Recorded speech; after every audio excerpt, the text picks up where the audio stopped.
right, so good evening once again, everyone. This is the Budget Committee meeting after the hearing here on January 13th. We do have a quorum this evening here in the auditorium of CHS. The time is now 7:45 thereabouts. I do have Mr. Hayes connected on phone for remote participation due to COVID-19 concerns he has. With that, the committee just took action to vote and allow remote participation by Mr. Hayes. That vote was 6-0-0. Mr. Hayes, if you could just share why you're remote this evening and if there's anybody with you.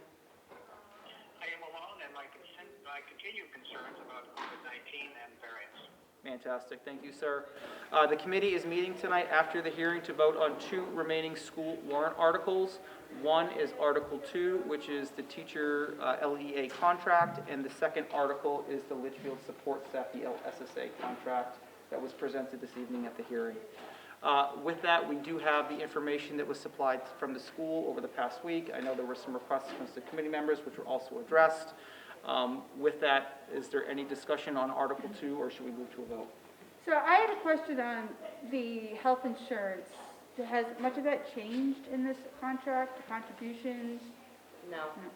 All right, because in the past, we've talked about trying to reduce the impact to the taxpayer and make incremental addition for the employee versus the taxpayer. There was none of that in this.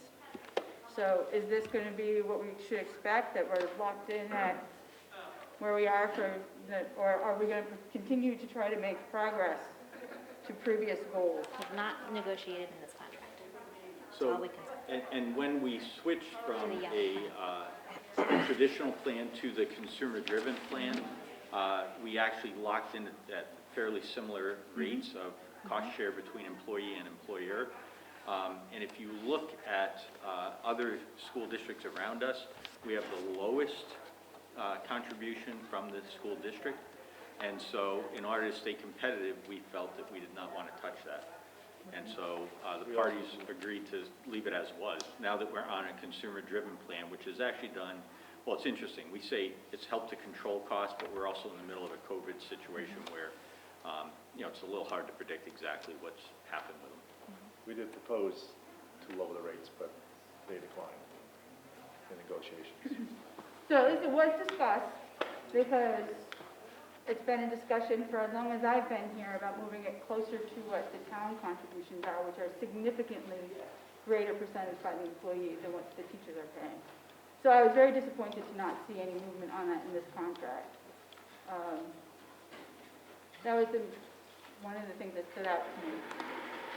Jerry, we were trying to do that when we were on a similar plan, but shifting over from the green-red suite to the yellow-orange suite, which is the consumer-driven plan, then it wasn't comparing apples to apples any longer. So. No, the discussion in the last contract was that we weren't sure what the impact would be, so we were going to slow down the switch, figure out what the impact was, and then continue. We just didn't continue.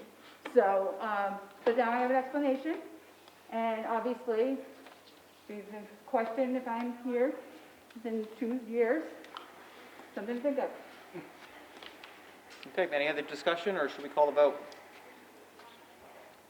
Okay, I will call the vote on Article 2, and for Mr. Hayes' benefit, again, this is the school district LEA contract, which raises and appropriates for this current year $351,187. Is there a second? Second. Second by Mr. Cutter, or motion by Mr. Cutter, second by Mr. Sun. Further discussion? We'll do a roll call vote. Mr. Leary? Yes. Ms. Stevens? Ms. Douglas? Yes. I am a yes. Mr. Sun? Yes. Ms. Harrison? Yes. Mr. Hayes? Yes. Okay, that passes 7-0-0. Thank you. Fantastic. All right, next article is Article 4. This is the Litchfield support staff agreement. And Mr. Hayes, for your benefit, this is raising and appropriating $99,433 for the first fiscal year of 2023. Discussion. I will call the motion. Is there a second? Second. Okay. Motion by Mr. Cutter, second by Mrs. Harrison. Further discussion? Roll call vote. Mr. Leary? Abstain. Abstain. Okay. Ms. Stevens? Yes. Ms. Douglas? Yes. I'm a yes. Mr. Sun? Yes. Ms. Harrison? Yes. Mr. Hayes? Yes. 601 passed. Okay, fantastic. Are there any other motions other committee members would like to make this evening? I had asked on the article for the funding for the repairs to the middle school that the second year's cost be included in the warrant, and I haven't seen it there. The taxpayers, I think, need to know what it's gonna cost them beyond year one, and I'm hoping the school will reconsider that. We have a meeting on Wednesday. Yeah, We haven't I met to- would encourage you, because it has been done on the town side traditionally. Other questions that were not addressed in the handouts? If I can just, Yeah. on that point to Mr. Leary's question, so are you saying the town puts 2 years in the warrant article? They put the year one expense, and then they had a little chart with the fire station antenna, 2, 3, 4, 5, 6, 7, 8. Little table. Okay. Little table down So below. let me tell you what that table does. I'm doing this from memory. The 195 that's in the warrant is the first year raise and appropriate. That number declines up to year 13. At year 13, it flips to a positive because of the solar generation, right? So I can get you exactly what that number is projected to be in year 2 and so Well, forth. obviously it's estimated, it allows the taxpayer to understand what the costs are Yep. moving forward, because they're not the same each year. No, they're not. And on a municipal lease, it will decline. So 195, that first year cost is the highest cost, unlike a bond, where you sort of lock in, you pay the same amount each year. This will actually decline over the period of the lease. But we'll get you, I have that chart. I didn't know you wanted it. I'm happy to get it for you. So other questions that were not included, that were asked last week, include maintenance of said solar array, because of the anticipated that there will be a replacement cost at some point during this 20 years. So the array is warranted for 25 years. And so at this point, we don't have any projection of maintenance costs, unlike some of the mechanical pump piece. You know, our sense is that we're hitting the reset button, so the mini split, the Mitsubishi mini split that's generating, you know, the air source heat pump, you know, some of those will be, at some point they'll fail. I mean, that happens with a mechanical system. One might last 20 years and another might go out at 15 years. What's nice about it is that those are shelf-based things. In other words, you can get a replacement unit pretty quickly as opposed to, you know, replacing the boilers. That's a custom-made project, right? So we feel that this is actually a better way to proceed. You'll be able to be competitive, bid it out, and get a unit in pretty quickly. Any other questions for the school? Did you want to ask about the heating oil?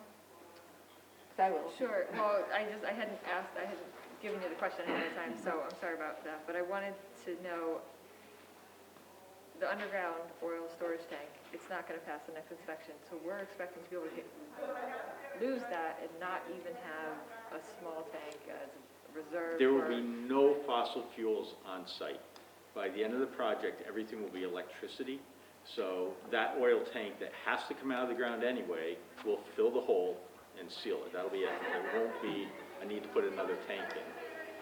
And so that's correct. There will be nothing left on site. Was that your question, Ms. Steve? Were you asking, if this didn't pass, would we have to replace that tank? Was that your question? No, I wanted to know because we haven't seen the sun in a week, so where do we get the energy from? So that's a great question, because that's a fairly common thing. So when they spec out the array, they know that you don't see the sun for a week in December or January. They know that snow falls and covers the array and the production goes down. So we'll be buying a little bit more. We still are connected to Eversource. We're still buying electricity, but in the summer, when the sun is blazing and the days are long, we're selling back. Okay, we're generating, this is spec'd at 110% of our projected needs, so we're selling back and the meter's running in reverse, and we're getting credits, if you would, so that come winter, when the days are shorter and kids are in school, you know, then it'll run perhaps the other way, but net for the year is that we will be, you know, plus or minus $20,000 in energy costs, depending on the year. That's the way they spec it out. Okay, thank you. You're welcome. It is an interesting question, though, right? If this does fail, right, what happens? Because now we're potentially saying that there's no heating source to the school. Well, we'd have to replace Have to replace the it. buried So you oil would tank replace and the the tank. boilers.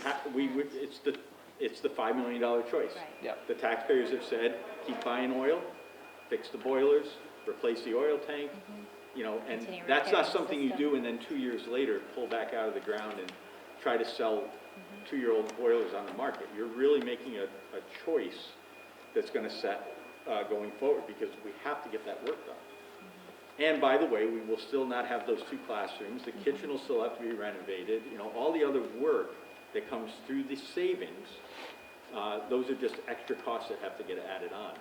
So it's really this unique opportunity to do this. You know, the solar, I think you know, to Mr. Leary's point last time, is it a need or a want? It's a need in order to generate the savings, in order to proceed with the rest of the work. So, it allows us to do that without asking the taxpayers. You know, overall, you're looking at a $10 million project to do all that work and stay connected to the energy sources. And by 10 million, I mean in terms of future energy costs, future oil, future electricity, and getting the renovation stuff done. It's a much better way to do this. I guess my main concern is there's no redundancy. God forbid somebody takes out a telephone, an electric pole. Now you've got no power in the middle of winter because you haven't seen the sun for a week or two. But we're still connected to Eversource, so when we need. Not if you don't have power. Like if the power goes down. But if the there's no power goes heat. down, we don't have school that day. Yeah. When it happened at GMS, yeah, we had no school. Well, Okay, I fired up my generator and I was back Take over online. Yeah. So, Well, we can certainly look at, I mean, we have access to a generator. The generator here is mobile. You know, we Yeah. could, there are things we can look at. I like redundancy. I'm saying, I got at least two heating sources in my house. If one goes down, I'm not gonna freeze. If your power goes down, that's it. We do have to close school. We do have to But tell parents do any that. of the other schools have two sources of heat? Or any of the municipal buildings? Well, when we ran out of oil at Griffin, Right. we didn't have a redundant Right. system. I mean, we were cold. We closed school that day, right? Yeah, Didn't we close? I think we did. Yeah. I'm not opposed to the idea. I just also don't like all my eggs in one basket. Did you follow up with the fire chief on the question that was asked last week? Yeah, so a couple of things are really critical on the type of energy storage system. So this is not a lithium-ion battery. Forget every burning Tesla video you've ever seen. It doesn't apply, okay? These are capacitors. The technology has been around for 40, 50 years. It's electrostatic charges. It's in a self-contained unit that's not in the building, but is behind the building. It has a fire suppression system. We met with the fire department on Tuesday afternoon with the consultants and went through everything with them. They did tell me that we would have to buy them a ladder truck. I said no. It was all tongue-in-cheek. So, They've been Well aiming played, for that Chief. truck for a long well, time. it was very well played, maybe two, I don't know. But the bottom line is they are trained to fight fires. There are plenty of solar cells in town. There's a big difference between an array that's on a timber frame roof than an array that's on a steel and concrete building. We've asked, for example, we're keeping the array away from sensitive areas in the building, such as, and they named three. They said away from the kitchen, not a problem. Away from the wood shop, not a problem. And they said away from the boiler room, and we said there won't be one. So we solved that problem by taking out the boiler room. So in the end, we have this worked out, and they understand what we're doing. They want to stay involved as we continue to work on it, but at this point, they didn't see anything that was concerning to them. Excellent, thank you. You're welcome. Final questions for the school? Not currently. Okay, we'll shift gears and member input, new business. I'm sorry, Mr. Hayes, did you have a question? No, I don't. Okay, member input, new business. Anything else to address this evening from the committee? General sentiment on how the hearing went. Good? Efficient. Efficient? No questions, of course it's efficient. If I just may on Article 6. Yes. So we met with contractors today on site. I want the Budget Committee to understand, I just got an email from our general contractor, North Branch. Joe Campbell's president of the company. He was on site. I couldn't believe how many subcontractors there were standing in front of me when I spoke to them about how excited we were about this project and welcoming their bids on this. Joe confirmed that. He goes, that was an awesome turnout. That's good news. The more subs involved, the tighter the bids will be, right? So that's important. The bids are due in on the 21st. We'll then have the final number. So that $5,066,000 may not be the final number, because when the numbers come in under a tight bidding process, the board may be making an adjustment to that. At this point, we may have to adjust it at deliberative, and I want to be clear that I would rather at deliberative say, we're going to amend that. I'd like to amend it down. We might have to amend it up. I just want to leave the wiggle room, but if we amend that down, and then we would have to adjust the second number accordingly. So I just want the budget committee to be aware that that is something that may occur on February 5th, depending on what happens with these bids, at which point I assume the board would re-vote, and we would ask the budget committee to reconsider the project at that point. And does your price include the owner's contingency as well? It's all built into that. No, there's a contractor contingency, but there's also an owner's contingency. We have a contingency built into our side of the, you're working with existing construction, you're gonna have problems. Do we have money set aside as an owner's contingency included in that number? So my answer to that is that the trust that we have, and you've seen the balances in there, that is what we would have to use if we got ourselves into a situation. Okay. We don't anticipate it, but yes, there is money set aside in that capital trust. Okay.